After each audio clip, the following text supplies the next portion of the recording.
السلام عليكم ورحمه الله تعالى وبركاته. كي دايرين؟ كلشي مزيان؟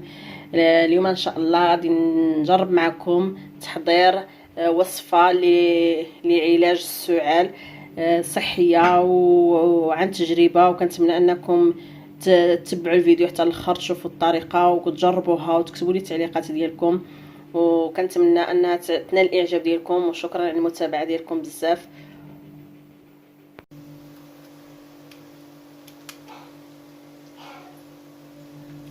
عندنا هنايا الشريحه تين المجفف بالنسبه للاخوات والاخوان اللي في الدول العربيه.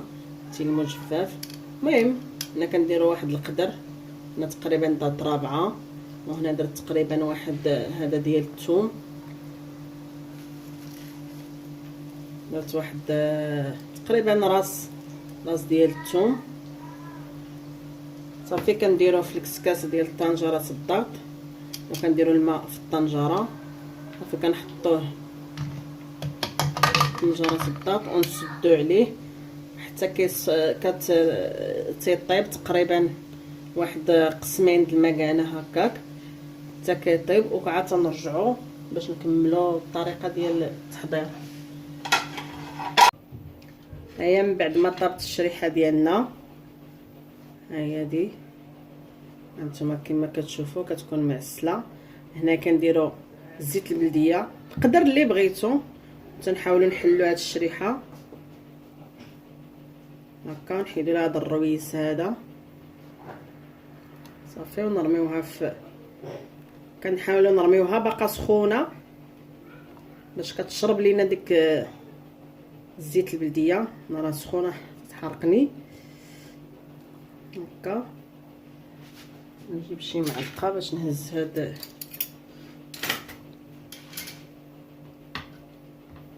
هي الثومه، هي كتولي بحال بوماد، كنحاولوا حتى هي نرميوها في الزيت.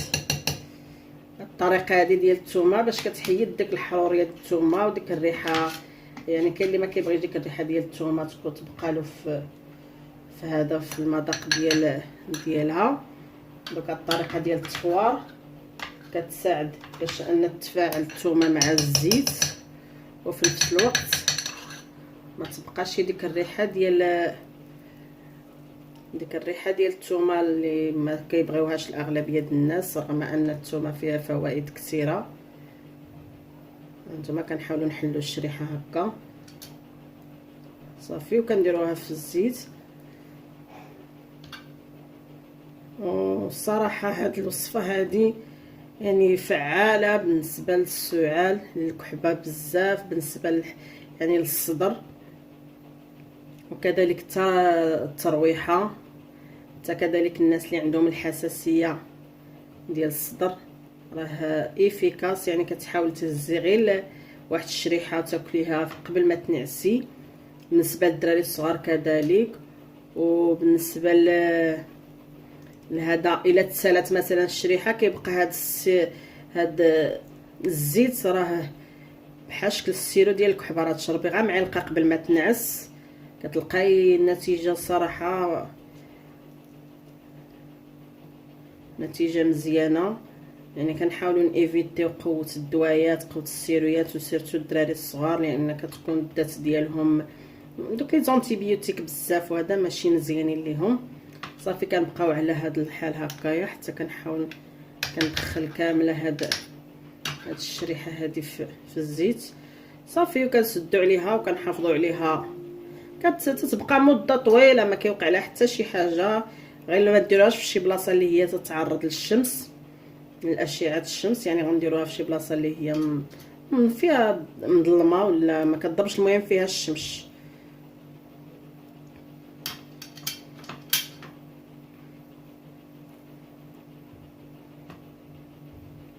ومقوته بالنسبه حتى للدراري، يعني هاد السكريات ديال الشريحه شي حاجه اللي هي رائعه.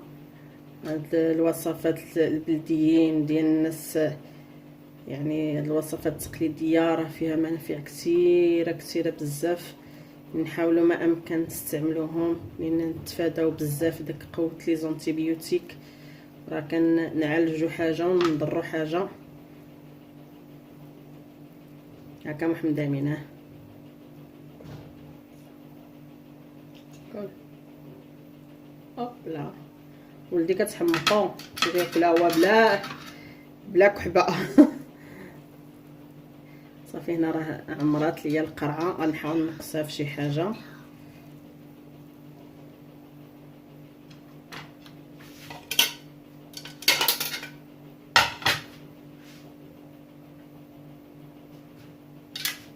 نتوما كما كتشوفوا عمرات القريعه، غنحاول نقصها في شي قرعه اخرى.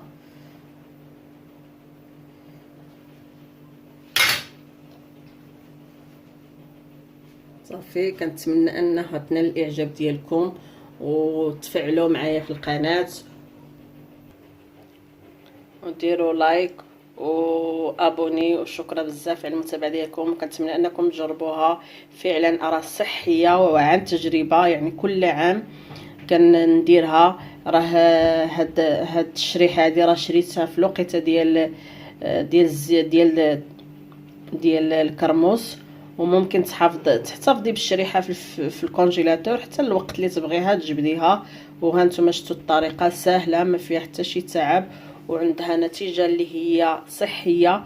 وكنتمنى انكم تجربوها وحاولوا وليداتكم ياكلوها، نتفاداو دوك لي زونتيبيوتيك بزاف لان ماشي صحيين على الصحه ديال الوليدات ديالنا. وشكرا على المتابعه، والى فيديو اخر ان شاء الله.